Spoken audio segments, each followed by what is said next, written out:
দেশি খাসি ঝর্ণা দেখতে হয় যে লাদাখের ঝর্ণা ঝরে কিভাবে, তাহলে আসতে হবে একান্তপন চাকদা। জোরে জোরে পড়ছে, জোরে জোরে পড়ছে।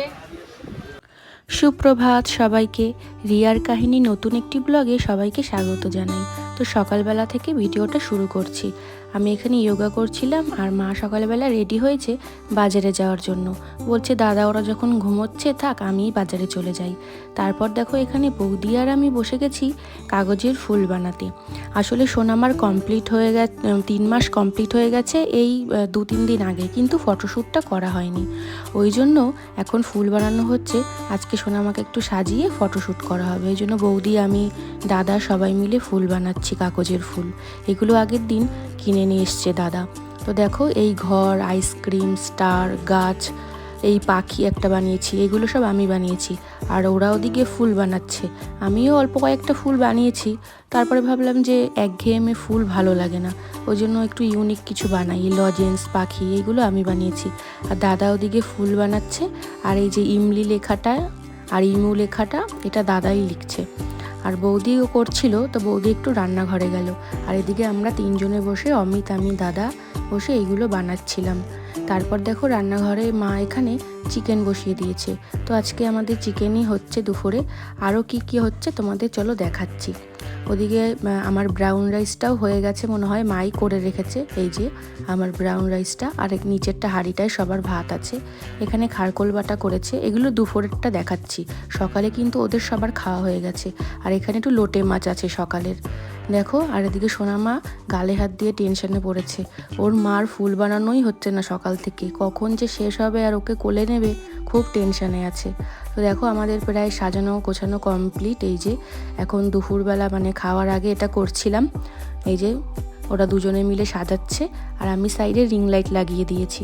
তো এখন সোনামাকে ফটোশ্যুট করা হবে। সোনামা কিন্তু ঘুমিয়েও গেছে, এখন 2:30-3টা বাজে বেড়ায়। এই যে দেখো ঘুমানো অবস্থায় ফটোশ্যুট করছে ওরা। লাইটটা নিভিয়ে একটুখানি ফটো তুলে নিচ্ছিল, বলছে সব রকমভাবেই তুলি, দেখি কেমন লাগে। তো একবার দাদা, একবার অমিত, তো সবাই মিলেই ফটো তোলা হচ্ছে সোনামার। ফটোগুলো কিন্তু বৌদি পোস্ট করে দিয়েছে, তোমরা দেখে আসতে পারো। তারপর দেখো সন্ধ্যাবেলা এখানে আমরা রেডি হয়ে গেছি একটু ঘুরতে যাওয়ার জন্য। তো দাদা ঘরে বসে ছবি তুলছিল, এই যে চশমা পরে। আর এই যে বৌদি ছবি তুলে দিচ্ছিল, ভাইও চলে এসছে। ওই যে আমরা যাব আজকে একটা ফেমাস জায়গায়, ভিডিওটা কিন্তু স্কিপ না করে দেখতে থাকো। এই যে চলে এসেছি কালীবাড়ির সামনে, এটা কিন্তু খুব জাগ্রত কালী মন্দির, তোমাদের একটু দেখিয়ে দিলাম। দেখো কি সুন্দর না কালী মন্দিরটা। অনেক দিন আসা হয় না আমার পুজো দিতে, একটু পার্সোনাল কারণের জন্য ঠাকুরের উপর একটু অভিমান আছে আমার। যাক, সেটা অন্য কোনো ভিডিওতে বলবো।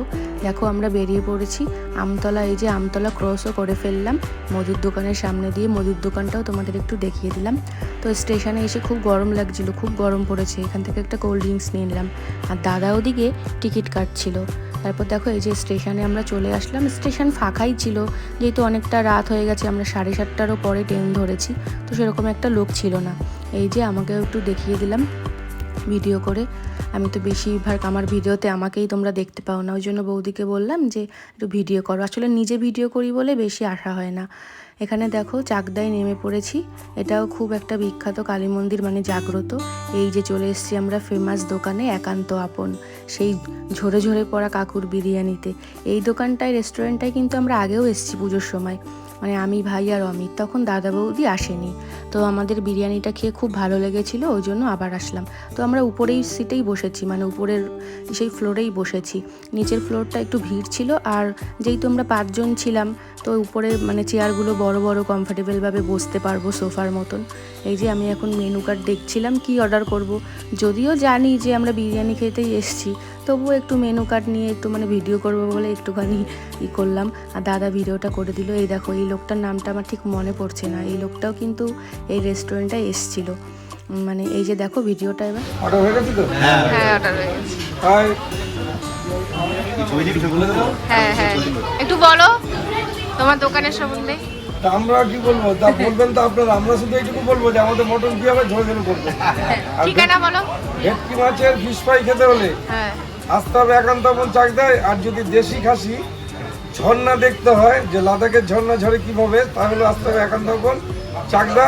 আর মটন কিভাবে ঝরে ঝরে পড়ে যায় তাকে অনুভব করতে হলে আসতে হবে একান্তপন চাকদাতে। এটাই চাকদা, এটাই একান্তপন। হ্যাঁ আমরা আগে এসেছি এসেছি পুজোর ও সময়। আচ্ছা আচ্ছা, আমাদের লোকেশন চাকদা স্টেশন থেকে 15 মিটার, 2 নম্বর প্ল্যাটফর্ম থেকে বেরিয়ে রাইট হ্যান্ড নিলে 15 মিটারের মধ্যে একান্ত রেস্টুরেন্ট। আমার অপরদিকে বসন্তবাড়ি বালিকা বিদ্যালয়, যারা সপ্তাহে 7 দিন খোলা, বন্ধ নেই। টাইমিং হলো 12:30 থেকে রাত 11:30 পর্যন্ত।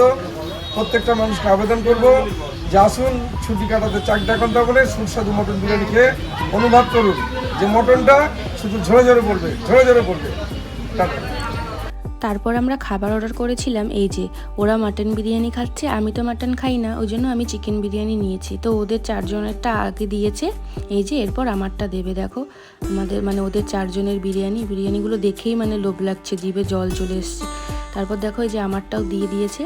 তো আমি প্রথমে একটু বিরিয়ানি চামচ দিয়েই খাই, কেন জানি না আমার চামচ দিয়ে বিরিয়ানি খেতে বেশি মানে টেস্ট লাগে, না হলে না আমার ভাতের মতন মনে হয়।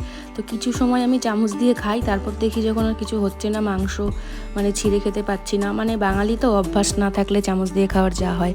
তো যখন দেখি ছিঁড়ে খেতে অসুবিধা হচ্ছে তখন আবার লাস্টে হাতে চলে যাই। তো প্রথমে কিছুক্ষণ আমি চামচ দিয়ে খেলাম, খাওয়ার পর দেখো চিকেনের পিসটা কতটা বড় ছিল, অনেকটা বড়। আর মানে সত্যি বিরিয়ানিগুলো আমার এত টেস্ট লেগেছে। আগেও যখন গেছি ভেবেছি হয়তো তখন নতুন হয়েছে বলে টেস্ট করতে পারে, এখন কেমন হবে কি জানি, কিন্তু সত্যি খুব টেস্ট। এটা হচ্ছে মাটনের বিরিয়ানিটা, মানে এটা ভাইয়ের প্লেট, ভাই দেখাচ্ছে। আজ আসলাম চাকদা একান্ত কোনো বিরিয়ানি খেতে, মাটন বিরিয়ানি খাবো। জোরে জোরে পড়ছে, কিন্তু জোরে জোরে পড়ছে, খুব টেস্ট। আসো সবাই, এসে খাও আর ঘুরে যাও আর দেখে যাও। এবার তোমার চিকেনের পিসটাও অনেকটা বড়। দেখো আমরা আগেও এসেছি, খুব সুন্দর বলেই আবার আসলাম। টেস্ট বিরিয়ানি। তো ভিডিওটা স্কিপ না করে দেখতে থাকো। বলো কেমন লাগলো? দারুণ, মটন ধরার আগেই খুলে যাচ্ছে, ঘিয়ের খুব স্ট্রং একটা ফ্লেভার আছে। দাদা কেমন লাগলো তোর? ভালো, মটন যেমন ঝরে ঝরে পড়ছে, টাকাও যেমন ঝরে ঝরে পড়ছে। তো আমরা স্টেশনের জন্য বেরিয়ে পড়েছি। তো ভিডিওটা এখানেই শেষ করছি। যদি ভিডিওটা ভালো লাগে অবশ্যই কিন্তু একটা লাইক করো, আর কেমন লাগলো ভিডিওটা অবশ্যই কমেন্ট করে জানিও। Thanks for watching.